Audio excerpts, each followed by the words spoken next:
Bueno chicos, ya vimos un poco cómo escribir la fórmula de los compuestos o moleculares o de las moléculas, ¿verdad? También podemos decir compuestos moleculares.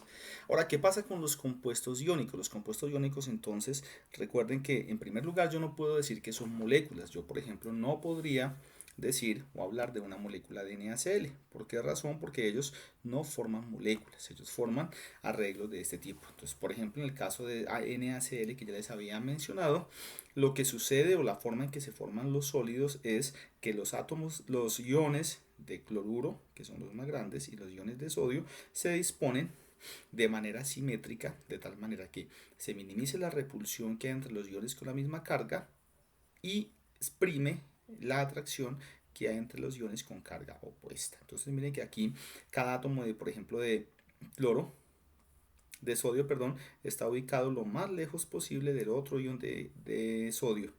Y los iones de cloro también están ubicados lo más lejos posible, pero sí están lo más cerca posible de su contraión. Entonces esto da lugar a que se formen diferentes tipos de estructura cristalina, que pueden ser, por ejemplo, cúbicos centrados en el cuerpo, cúbicos centrados en las caras, son los más comunes que se pueden formar.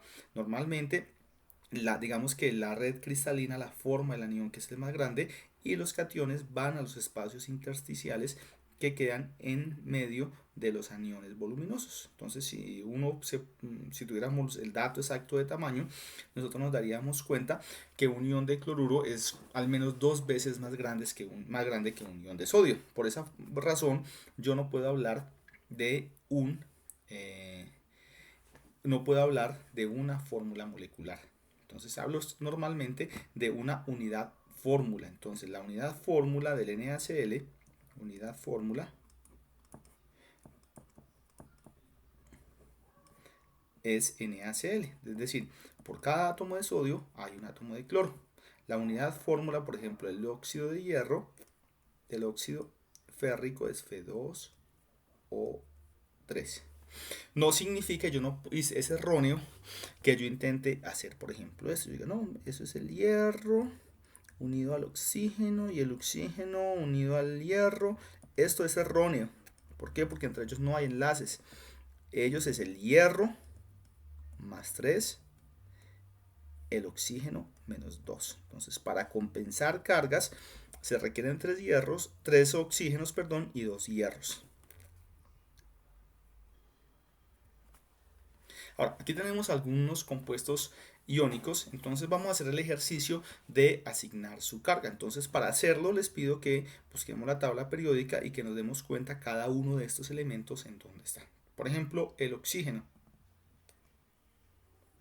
¿En qué grupo está? El oxígeno está en el grupo 16, es decir que su valencia siempre va a ser menos 2, ¿verdad? Y el aluminio está en el grupo 13 o en el grupo 3A, es decir, su valencia siempre va a ser más 13. Si nosotros hacemos cuentas, 3 átomos de oxígeno por la carga de cada uno es menos 2, me da menos 6. 2 átomos, 2 iones de aluminio por la carga de cada ion más 3 me da más 6. La suma de las cargas me tiene que dar igual a 0. En el caso del bromuro de calcio, el bromo está en el grupo de los halógenos, que es el grupo 17. Por lo tanto, su carga va a ser menos 1. Y el calcio está en el grupo de los metales alcalino terros, en el grupo 2, es decir, su carga siempre va a ser más 2. Este es un ion un poco más complejo, porque claramente de esta parte nosotros vemos es un compuesto iónico porque siempre que haya metal y no metal es un compuesto iónico, o casi siempre. Digamos, nos dejemos abierto al casi siempre. En este caso, el catión va a tener que ser el sodio. Obviamente no tiene ninguna otra posibilidad. Y el sodio, por estar en el grupo 1, va a tener siempre carga más 1. Ahora, ¿cuál va a ser este compuesto? Forma un ion molecular que es el ion carbonato, que es el CO3, 2 o menos 2. En este ion carbonato, ¿de dónde sale ese menos 2? Sale de que el oxígeno siempre es -2 y el carbono, en este caso, el estado de oxidación que va a tener, ¿cuál sería? Sería +4, ¿verdad? Miren que este no es un estado de oxidación que esté conforme con las cargas de iones que vimos en la tabla periódica. ¿Por qué razón? Porque en este compuesto el carbono no es iónico. El carbono está formando un enlace covalente con el carbono. Las cargas que nosotros veíamos en la tabla periódica que les mostré en el video anterior corresponden a las cargas a las cargas de los iones, no al estado de oxidación cuando se formen compuestos iónicos, en el compuestos de covalentes. En este caso, como ambos, carbono y oxígeno, son elementos no metálicos, el tipo de enlace que se forma entre ellos es un enlace covalente, ¿verdad? Enlace covalente. Y esto simplemente lo que me está diciendo es, en este compuesto el oxígeno es más electronegativo que el carbono. Luego vamos a hablar un poco del concepto de electronegatividad.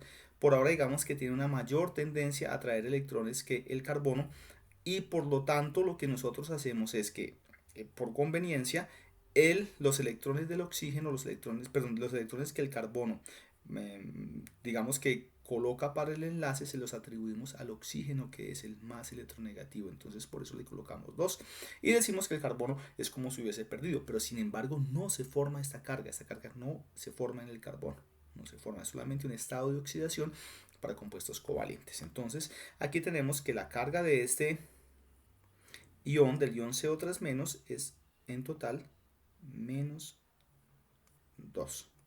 Entonces hay un grupo de iones que uno se tiene que memorizar para evitarse problemas. Uno de ellos es, por ejemplo, el ion carbonato, porque es un ion muy común. Entonces ustedes, por ejemplo, todos en sus casas consumen el bicarbonato, ¿verdad?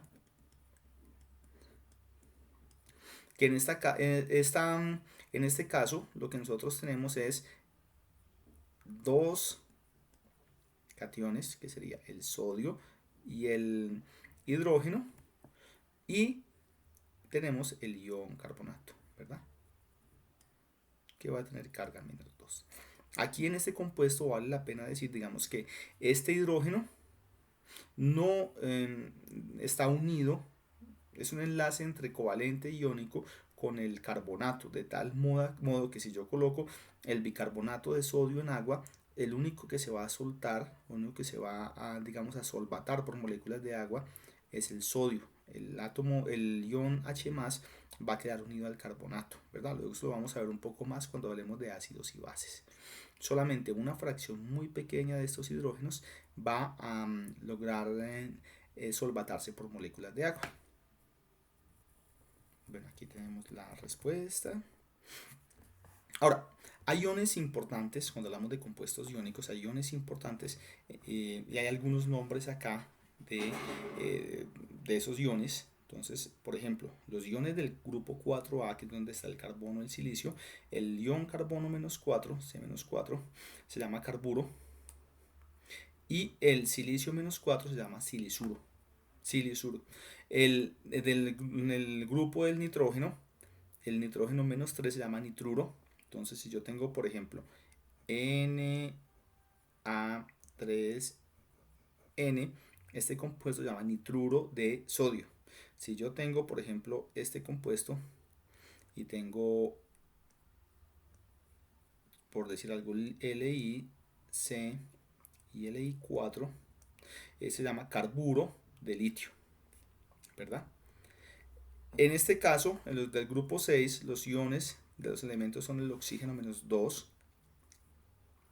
el sulfuro -2, selenio -2 y el telurio -2. Entonces, en el caso, siempre que tengamos el grupo o el oxígeno con carga -2, decimos que es un óxido. En la mayoría de los casos, sobre todo cuando tengo compuestos diatómicos, por ejemplo, si yo tengo, o con un compuesto metálico, calcio, oxígeno, este es el óxido de calcio. Si yo tengo litio, 2, oxígeno, digo que tengo el óxido de litio. Entonces siempre esta es una forma de llamar este anión.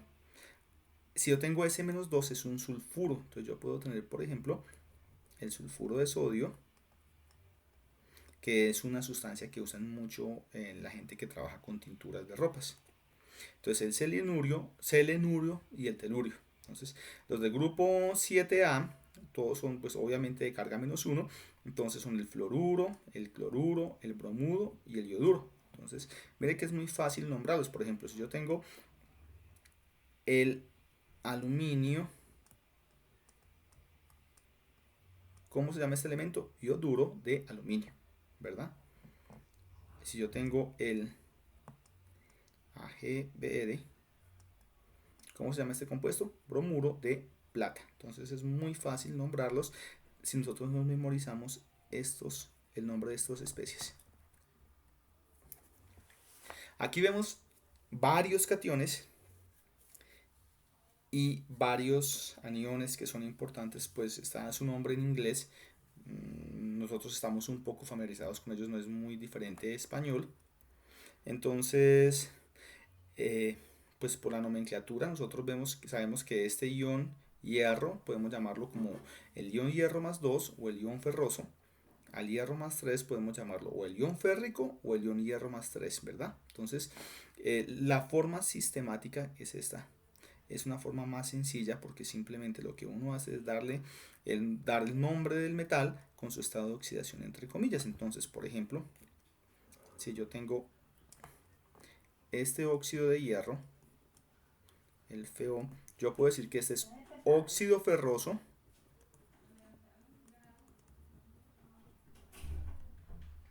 o yo puedo decir que es óxido de hierro 2.